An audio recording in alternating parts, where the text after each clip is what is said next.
నీ యొక్క మహాకృప కనికరమును బట్టి ఈ వారమంతయు నీ రెక్కల నీడ క్రింద మమ్మల్ని సజీవులుగా ఉంచి దాచి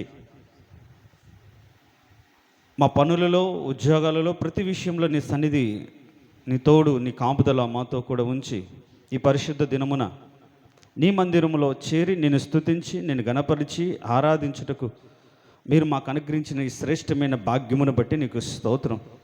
ఈ వాక్యము ద్వారా ఎందుకు నిన్ను ఆరాధించాలో, ఎలా నిన్ను ఆరాధించాలో మాకు తెలియజేసి మీరు అంగీకరింపగలిగినటువంటి యోగ్యమైన మంచి మనసుతో నిన్ను ఆరాధించినట్లుగా మా మనసును సిద్ధం చేసి బలపరచమని యేసయ్య అతి శ్రేష్టమైన దివ్యగణ నామమును అడిగి వేడుకొంచున్నాము తండ్రి, ఆమేన్. దేనికి స్తోత్రం. హల్లెలూయా చెప్దాం. ప్రేలడ్ హల్లెలూయా.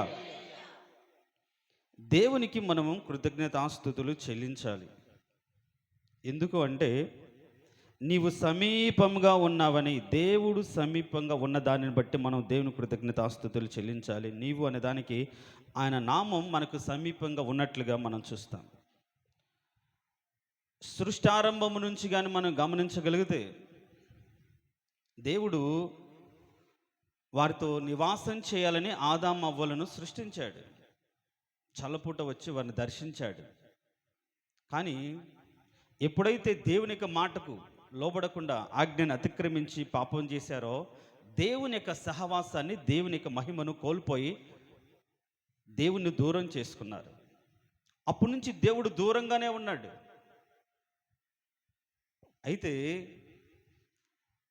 తన చేతుల ద్వారా నిర్మించుకున్న మానవుణ్ణి పోగొట్టుకోలేక దేవుడు తన వాక్కుతో ప్రత్యక్షమై మాట్లాడుతూ ఉండేవాడు. ఆయన కనిపించేవాడు కాదు. ఆయన మహిమను కోల్పోయిన వాళ్ళు ఆయన మాట వినగలిగే వాళ్ళేమో, కానీ ఆయన చూసి ఆయన సన్నిధిని అనుభవించే స్థితిలో లేకపోయినప్పుడు మనం గమనిస్తాం. ఆది కాండము కానీ గమనిస్తే అబ్రహాముతో దేవుడు మాట్లాడాడు. ఆయన ప్రత్యక్షమయ్యాడు. ఆయన వాక్కు ప్రత్యక్షమైంది. దేవదూతల ద్వారా ఆయన మాట్లాడాడు. అంతేగాని వారితో నివసించేంత సమీపంగా రాలేదు. అయితే ఐగుప్తు దాసత్వంలో మర్గిపోతున్నటువంటి తన ప్రజలను విడిపించడానికి దేవాతి దేవుడే దిగివచ్చి వారిని విడిపించడానికి, వారిని నడిపించడానికి దిగివచ్చానని చెప్పాడు. దేనికి స్తోత్రం. హల్లెలూయా. దేవుని యొక్క సన్నిధిని దూరం చేసుకున్న వారు దేవుడే ఆశపడుతున్నాడు వారితో ఉండాలని. అంతకుముందు కూడా మనం చెప్పుకున్నాం. వాళ్ళు విడిపించాలని ప్రార్థన చేశారు, విడిపించబడ్డారు. కానీ దేవుడి కోరిక మాత్రం విడిపించబడిన వారితో నడవాలని ఆశపడ్డాడు. దేవునికి స్తోత్రం. హల్లెలూయా. నడవడం మాత్రమే కాదు, కానీ వారి మధ్య నివసించాలని ఆశపడ్డాడు. అందుకే నేను వారి మధ్యలో నివసించినట్లు వారు నాకు ఒక గుడారాన్ని ఏర్పరచమని మోషేతో చెప్పాడు. దేవుడు నివసించాలని వారు కోరుకోలేదు, నడిపించాలని కూడా ఆశపడలేదు. విడిపిస్తే చాలు అనుకున్నారు. కానీ దేవుడు పాపం నుంచి, శాపం నుంచి విడిపించిన దేవుడు క్షేమంగా నడిపించడానికి మనతో ఉండాలని అనుకున్నటువంటి శ్రేష్టమైనటువంటి మంచి దేవుడు మన దేవుడు. దేవునికి స్తోత్రం. హల్లెలూయా. వారి మధ్యకు దిగివచ్చిన ప్రత్యక్ష గుడారంలో ఉండేవాడు. ఆ వెలుగును, ఆ మేఘాన్ని వాళ్ళు చూసేవాళ్ళు. వాళ్ళు దూరంగా బ్రతుకుతుండేవాళ్ళు. మరి గమనిస్తే నిర్గమకాండ 20వ అధ్యాయంలో దేవుడు ఆ సీనాయి పర్వతం మీదకి వచ్చినప్పుడు ఆ కొండ అంచును ముట్టిన వాడు ఎవడైనా సరే చచ్చిపోతాడు, దూరంగా ఉండండి అంటే భయపడిపోయారు. అగ్నితో ధూపంతో దిగి రాగానే అల్లాడిపోయి, అమ్మో మేము రాము, ఏది ఉన్నట్టు మీరే చెప్పండి, మీరే తెలుసుకోండి, మీరు చెప్పింది మేము వింటామని భయంతో దూరంగా ఉన్నారు. చూడండి, మనుషులకు దేవునికి మధ్య చాలా దూరం అనేది ఉంటున్నట్టుగా మనం గమనిస్తాం. కానీ దేవుడు వారి మధ్యలోకి వచ్చిన వారు దేవుని సన్నిధికి రాలేనంత దూరంగా ఉన్నట్లుగా మనం చూస్తాం. అయితే ఆరాధన వాక్యం కాబట్టి ఇంకా ఎలాబొరేటెడ్ కాదు, కానీ అయితే దేవుని కృపను బట్టి సర్వాధికారి అయిన దేవుడే నివసించడానికి పొలిమేరను ఏర్పరిచి, విధులను ఏర్పరిచి, దూరంగా ఉండేటట్టుగా చేసిన దేవుడు ఇప్పుడు సమీపంగా వచ్చాడు. దూరం అయిపోయినటువంటి వారి జీవితాలను సమీపించి నడిపించడానికి దిగి వచ్చిన వాడు వారి మధ్యలో నివాసం చేయాలని కోరుకున్నాడు.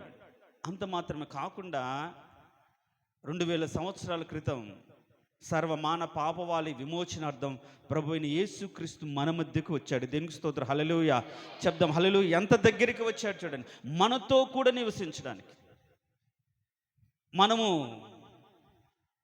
ఆయనతో కూడా బ్రతకడానికి, మనల్ని ఆ పాపం నుంచి విడిపించడానికి, మనము దేవుణ్ణి తెలుసుకోవడానికి సర్వాధికారి అయిన దేవుడే, ఆకాశ మహాకాశాలు పట్టజాలనేటువంటి గొప్ప దేవుడు ఒక స్త్రీ గర్భంలోకి అణువుగా, ఒక చిన్న అణువుగా తను తాను తగ్గించుకొని రిక్తుడిగా మారి దాసుని స్వరూపం ధరించుకొని ఈ లోకానికి వచ్చాడు మన మధ్య నివసించడానికి. దేవునికి స్తోత్రం. హల్లెలూయా. అంత మాత్రమే కాదు, ఆయన వచ్చి మన యొక్క పాపము నిమిత్తం సర్వమాన పాపవాళ్ళ విమోచనార్థం అయి తన రక్తాన్ని చిందించి వెల చెల్లించి పాపము నుంచి విడిపించాడు. అయితే దాని తర్వాత ఆయన ఇంకా ఎంత సమీపంగా ఉన్నాడు అంటే చూడండి ఒక మాట, ఎఫెసీయులకు రాసిన పత్రిక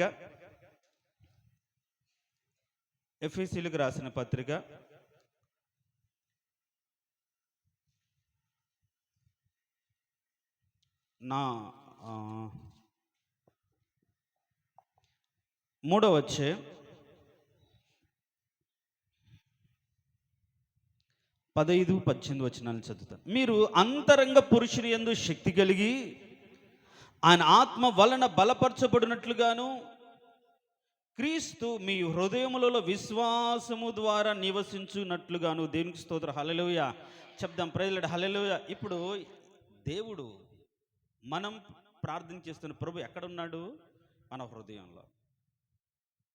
ఎంత సమీపంగా వచ్చాడో చూడండి. పాపాన్ని బట్టి దేవుని సన్నిధిని దూరం చేసుకున్న మానవుణ్ణి వదిలిపెట్టలేక వారితో కూడా ఉండి నడిపించాడు, వారి మధ్యలో నివసించాడు, వారి కోసం తన ప్రాణాన్ని పెట్టాడు. ఇప్పుడైతే సరాసరి వారిలోకి వచ్చి నివసించాలని కోరుకుంటున్నాడు. దేవునికి స్తోత్రం. హల్లెలూయా. అందుకనే చిన్నప్పుడు ఈ పాట ఉండేది, గుడి గోడలలో లేడు దేవుడు, గుండె గుడిలో ఉన్నాడు చూడు అని ఒక పాట వినేవాళ్ళం. అప్పుడు అర్థమయ్యేది కదా, ఇప్పుడు అర్థమవుతుంది. ఆయన విశ్వాసం ద్వారా, అంటే మారు మనసు పొంది బాప్తిసం తీసుకొని ఆత్మచేత నింపబడి నూతన జీవాన్ని పొందుకున్న వారి బ్రతుకుల్లో ఆయన ఎక్కడో ఉండడు, వాళ్ళ బ్రతుకుల్లో వచ్చి వాళ్ళ హృదయంలోనే ఉంటాడు. అందుకనే యోహాన్ అంటాడు, మీలో ఉన్నవాడు లోకంలో ఉన్నవాడి కంటే గొప్పవాడు, ఉంటే, లేకపోతే కాదు. విశ్వాసం ద్వారా ఆయన ఎక్కడ నివసిస్తున్నాడంటే విశ్వాస యొక్క అంతరంగాల్లో, హృదయంలో నివసిస్తున్న దేవుడు. ఆత్మ ద్వారా పరిశుద్ధపరిచాడు. ఆయన రక్తం ద్వారా పాపం నుంచి విడిపించి పరిశుద్ధత పొందిన వారై పరిశుద్ధులకు ఉండడానికి దేవుడు నియమించి ఆత్మ ద్వారా సత్య మార్గంలో నడిపించడానికి ఇప్పుడు ఆయన ఎక్కడ ఉన్నాడంటే గుండె గుడిలోనే ఉన్నాడు. అంత సమీపంగా ఉంచాడు. ఆకాశ మహాకాశాలు పట్టజాలవండి. అంతటి దేవుడు పిడికడంత గుండెలో నివసించడానికి, మన హృదయంలో నివసించడానికి అంత చిన్నగా మార్చబడి మనల్ని నడిపించడానికి, మనం బలపరచడానికి, మనల్ని ఓదార్చడానికి ఇప్పుడు మన మధ్యలో కాదు, మనలోకి వచ్చాడు. దేవునికి స్తోత్రం. హల్లెలూయా. ఎంత సమీపంగా వచ్చాడు. అందుకని బైబిల్లో ద్వితీయోపదేశ కాండాలు ఉంటుంది, రెఫరెన్స్ ఏం అవసరం లేదు, నీకు ప్రార్థన చేసినప్పుడు, నీకు మొర్ర పెట్టినప్పుడు నీలాగా సమీపంగా వచ్చే దేవుడు ఒక్కడు కూడా లేడు అంటాడు. ఎంత సమీపంగా, వారితో కూడా నడవడం కాదు, వారిని నడిపించడం కాదు, వారిలో నివసించదగినటువంటి సమీపంగా, విశ్వాసము ద్వారా ఆత్మ వలన బలపరచబడినటువంటి వ్యక్తి యొక్క జీవితాల్లో ఆ విశ్వాసాన్ని కలిగిన వారి జీవితాలు ప్రభు వాళ్ళ హృదయంలోనే నివసిస్తాడు. మనం ఎక్కడ వెతకాల్సిన అవసరం లేదు. మీరు తరచి చూసుకోగలిగితే ఆయన మీలో ఉండే దేవుడు. దేవునికి స్తోత్రం. హల్లెలూయా. అంత సమీపంగా వచ్చిన దేవునికి మనం ఏం చేయాలి? కృతజ్ఞతాస్తుతులు చెల్లించాలి. ఏమని చెప్పాలి? అవునయ్యా, ఆకాశ మహాకాశాలు పట్టజాలని గొప్ప దేవుడు మా పితరులతో అయితే వారి మధ్యలో నివాసం ఏర్పరిచి పొలిమేరను ఏర్పరిచి రిస్ట్రిక్షన్ చేసి ఇక్కడ ఉండాలి, ఇంత దూరంలో ఉండాలి, వీళ్ళు మాత్రం రావాలి అన్నటువంటి నీవు ఇప్పుడైతే మాలో నివసించడానికి నువ్వు వచ్చావు. మాకు ఏ యోగ్యత ఉంది ప్రభువా? మాతో నివసించడానికి వచ్చాడు, రావడానికి ఏ యోగ్యత ఉంది? నీ కృపను బట్టి నీ రక్తము ద్వారా పరిశుద్ధపరిచి మీరు మాలోకి వచ్చి నివసించగలిగిన ఒక స్థితిని మాకు కలిగించారే. నీతో, మీరు మాతో నివాసం. అందుకనే ప్రకటనలో కూడా ఉంటుంది, ఆయన వారితో కూడా నివాసం చేస్తారు.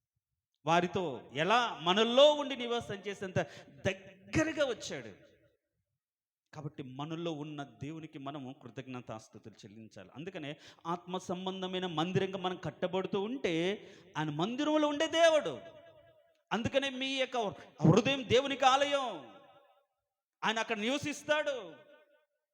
విశ్వాసం ద్వారా పరిశుద్ధపరచబడిన హృదయాల్లో ఆయన ఉంటాడు. ఎంత సమీపంగా ఉన్నాడు. నీ గుండె గుడిలో దేవుడు ఉన్నాడండి. అంత సమీపంగా దేవుడు వచ్చాడు. దేవునికి స్తోత్రం, హల్లెలూయా. దీనిని బట్టి మనం కృతజ్ఞతాస్తుతులు దేవునికి చెల్లించాలి. బైబిల్లో కృతజ్ఞతాస్తుతి గురించి ఒక శ్రేష్టమైనటువంటి ఉపదేశం ఉంది. ఎవరైతే దేవునితో సమాధాన పడతారో వారు కృతజ్ఞత అర్పణ ద్వారా అంగీకరించబడి, దేవుడు ఎవరినైతే ఏ అర్పణని అంగీకరిస్తారో వారే కృతజ్ఞతాస్తుతులు చెల్లించాలి. చేసిన మేళ్ళు, చేసిన కార్యాలు, వీటిని బట్టి మనం జనరల్గా కృతజ్ఞతాస్తుతులు చెల్లిస్తున్నాం. కృతజ్ఞతాస్తుతి అంటే చేసిన మేలు మర్చిపోకుండా, ఆయన చేసిన కార్యాలను బట్టి మర్చిపోకుండా హృదయపూర్వకంగా ఆయన గణపరచడం స్తుతి. పరలోకంలో ఏముండవు, ఓన్లీ స్తుతే ఉంటుంది. కాబట్టి ఎప్పుడైనా మనం చేయదగినది ఏంటి అంటే స్తుతి మాత్రమే. ఎప్పుడు ఆయన స్తుతించాలి. అది కృతజ్ఞతాపూర్వకంగా పాపము నుంచి మనం విడిపించినందుకు. అందుకని ఒక మాట ఉంటుంది చూడండి, తెస్సలోనికి రాసిన పత్రికలో, మొదటి పత్రిక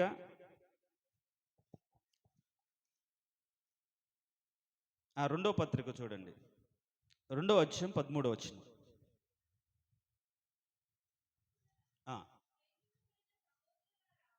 ప్రేమింపబడిన సహోదరులారా, ఆత్మ మిమ్మును పరిశుద్ధ పరుచుట వలనను మీరు సత్యమును నమ్ముట వలనను రక్షణ పొందుటకు దేవుడు ఆది నుండి మిమ్మును ఏర్పరచుకొనెను గనుక మేము మిమ్మును బట్టి ఎల్లప్పుడూ దేవుని కృతజ్ఞతాస్తుతులు చెల్లింపబద్దులై ఉన్నాము. దేవునికి స్తోత్రం, హల్లెలూయా.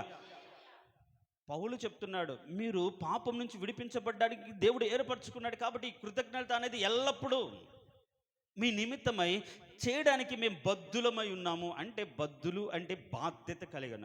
కృతజ్ఞతాస్తుతి చెల్లించుట ఒక బాధ్యత. పాపము నుంచి మనం విడిపించిన దాన్ని బట్టి, పాపము నుంచి మనల్ని కాపాడిన దాన్ని బట్టి మనం ఏం చేయాలి? ఎల్లప్పుడూ దాని విషయంలో మనకు బాధ్యత కలిగి దేవుని కృతజ్ఞతాస్తుతి చెల్లించాలి. దేవునికి స్తోత్రం, హల్లెలూయా. దేవుడు సమీపంగా వచ్చి పాపం నుంచి విడిపించి మన మధ్య నివసించి సర్వమాన పాపవాళి విమోచన తన రక్తమును చిందించి పాపం నుంచి విడిపించిన దేవుడికి ఎల్లప్పుడూ కృతజ్ఞతాస్తుతులు చెల్లించాలి. అదొక రెస్పాన్సిబిలిటీ, ఒక బాధ్యత. అంత మాత్రం కాదు, ఇంకొక మాట అదే తెస్సలోనికి రాసిన మొదటి పత్రికలో ఆ కృతజ్ఞతాస్తుతి అనేది 5:16 వచనాలు చూడండి. ప్రతి విషయమునందు కృతజ్ఞతాస్తుతులు చెల్లించుడి, ఇలాగూ చేయుట యేసుక్రీస్తు మీ విషయంలో దేవుని చిత్తము. యేసుక్రీస్తు నందు మీ విషయంలో దేవుని చిత్తము. దేవునికి స్తోత్రం, హల్లెలూయా. కృతజ్ఞతాస్తుతులు చెల్లించడం దేవుని చిత్తం. మర్చిపోకుండా ఉండడం కాదు. పరిశుద్ధులైనటువంటి శుద్ధులైనటువంటి 10 మంది కుష్ఠరోగుల్లో ఒకడే తిరిగి వచ్చాడు. వాళ్ళు దూరంగా ఉన్నప్పుడు ఆ స్థితిని బట్టి కేకలు వేశారు. దేవుని దగ్గర రాలేక దూరంగా నిలబడి అయ్యా కరుణించమని అడిగారు. తమ స్థితిని గమనించారు.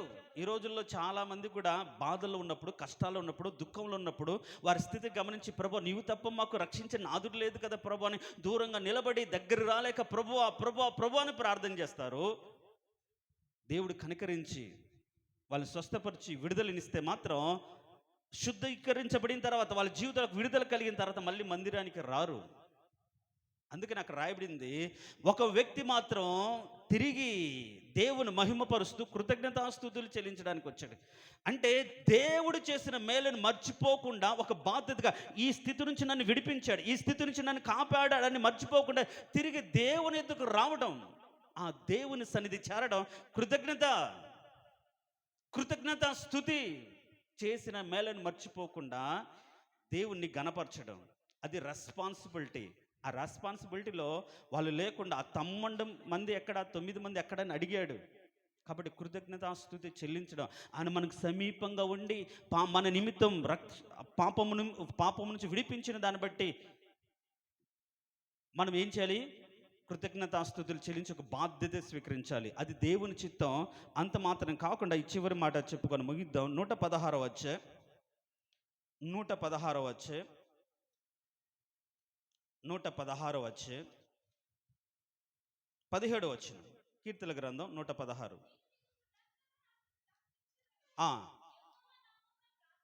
చాలు. నేను నీకు కృతజ్ఞత అర్పించేదను, యెహోవా నామమున ప్రార్థన చేసేదను. ఇంగ్లీషులో ఆ మాట మీరు చదివితే సాక్రిఫైజింగ్ ఆఫ్ థ్యాంక్స్ గివింగ్ అంట.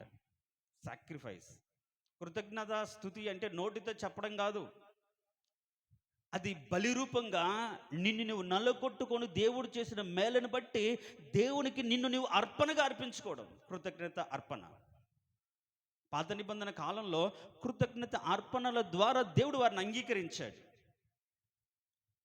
వాళ్ళు ఆ కృతజ్ఞత అర్పణగా కొందరు కృతజ్ఞత బలి అర్పించేవాళ్ళు, కొందరు కృతజ్ఞత అర్పణగా మృక్కుబడి చేసేవాళ్ళు, కొందరు కృతజ్ఞత అర్పణగా గోధుమ రొట్టెలు చేసేవాళ్ళు, లేకుంటే అప్పడాలు చేసేవాళ్ళు. అవన్నీ యాజకుడికి ఇస్తే అక్కడ ఒక మాట ఉంటుంది. ఆ మాట చూడండి.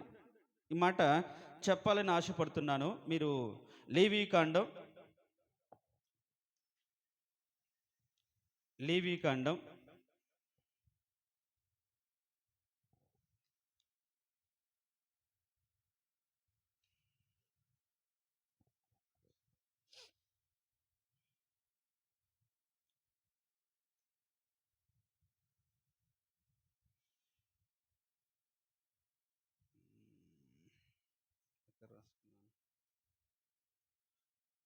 8 లేవి లేకుంటే సంఖ్యాకాండం చూడండి.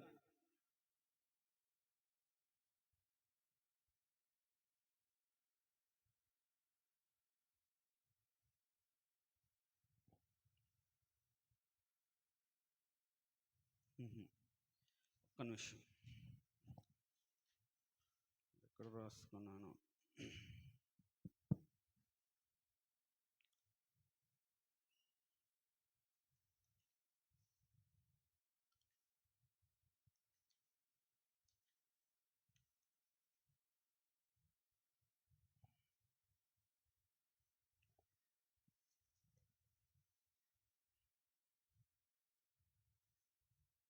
లేవీకాండం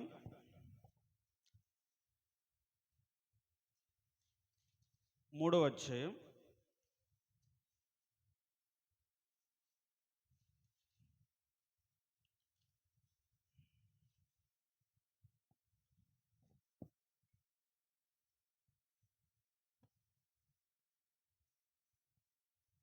'సమాధాన అర్పణ గురించి ఒక మాట ఉంటుంది చూడండి.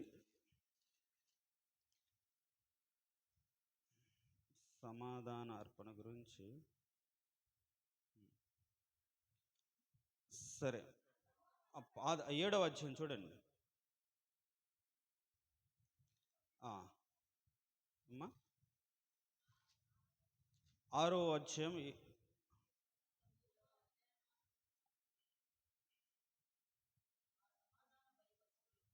కాదు, 12వ వచనం. 7, 12 చూడండి. 7వ అధ్యాయం లేవీకాండం 7వ అధ్యాయం. కృతజ్ఞత అర్పణముగా దానిని అర్పించినప్పుడు కృతజ్ఞతార్పణ రూపకమైన బలిగాక నూనె కలిపినయు పొంగనవి పిండియు అప్పడములు నూనె కలిపిన కాల్చిన గోధుమ పిండి అర్పింపవలను. అయితే అక్కడ ఒక మాట ఉంటుంది. ఏమని అంటే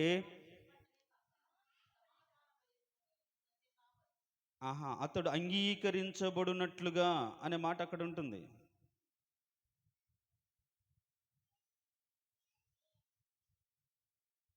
పేపర్ ఎక్కడో మిస్ అయింది. అతని పక్షమున అది అంగీకరించబడినట్లుగా అనే మాట అక్కడ ఉంటుంది. సో కృతజ్ఞత అర్పణ ద్వారా మనము దేవుని ద్వారా అంగీకరించబడతాం. దేవునికి స్తోత్రం. హల్లెలూయా. ఇంకా చూడమాకండి. కృతజ్ఞత అర్పణ అది యాజకుడికి ఇచ్చిన, ఆ ఇచ్చిన దాన్ని బట్టి నువ్వు దేవుని చేత అంగీకరించబడతావు. దేవునికి స్తోత్రం, హల్లెలూయా. సో ఇది కృతజ్ఞత అర్పణ అంటే ఏంటంటే స్పిరిచువల్ సాక్రిఫికేషన్. అంటే నిన్ను నువ్వు నలగొట్టుకొని సజీవ యాగంగా విరిగి నలిగిన మనసును దేవునికి ఇష్టమైన బలి కాబట్టి ఆ యొక్క కృతజ్ఞత పూర్వకంగా నువ్వు నలగొట్టుకున్న బలినివ్వాలి. నీ పాపంలోనే బ్రతుకుతూ లోకంలో జీవిస్తూ వచ్చి ప్రభా నువ్వు నన్ను విడిపించినందుకు నీకు స్తోత్రం అంటే కాదు, దాన్ని బట్టి పాపములో పడకుండా పాపం జోలికి పోకుండా నిన్ను నువ్వు నలగొట్టుకుని పరిశుద్ధతను కాపాడుకుంటూ వచ్చి బలి అర్పిస్తే ఆ బలి దేవుడు అంగీకరిస్తా. అది అర్పణ. అర్పణ అనేది ఎప్పుడు అయినా సరే బలి అర్పణ అనేది ఖచ్చితంగా ఏదో ఒకటి ఇచ్చి మనం దేవునితో ఒక నిబంధన చేసుకుంటామని బైబిల్లో రాయబడింది. కాబట్టి కృతజ్ఞతా స్తుతిలో అర్పణ కూడా ఉండాలి. స్తుతి చెల్లించడానికి ఏముండి డబ్బులు ఖర్చువా? ఏం లేదు, ఫ్రీగా ప్రభా నీకు స్తోత్రం స్తోత్రం అంటే కదా. కానీ ఆ స్తుతి కూడా ఎలా ఉండాలంటే విరిగి నలిగిన మనసుతో ఉండాలి. నువ్వు అర్పించే ప్రతి మాట ఆయన సన్నిధికి రాగానే ప్రభువా పాపంలో నశించిపోతున్నప్పుడు లోకంలో నశించిపోతున్నప్పుడు నీ కృపను బట్టి నన్ను విడిపించిన దేవుడవయ్యా నీకు స్తోత్రమని ఆ మాట హృదయంతరంగా నుంచి పొంగుకొని రావాలి. అది దేవుడు ఇష్టమైన బలి. దేవుడు దాన్ని అంగీకరిస్తాడు.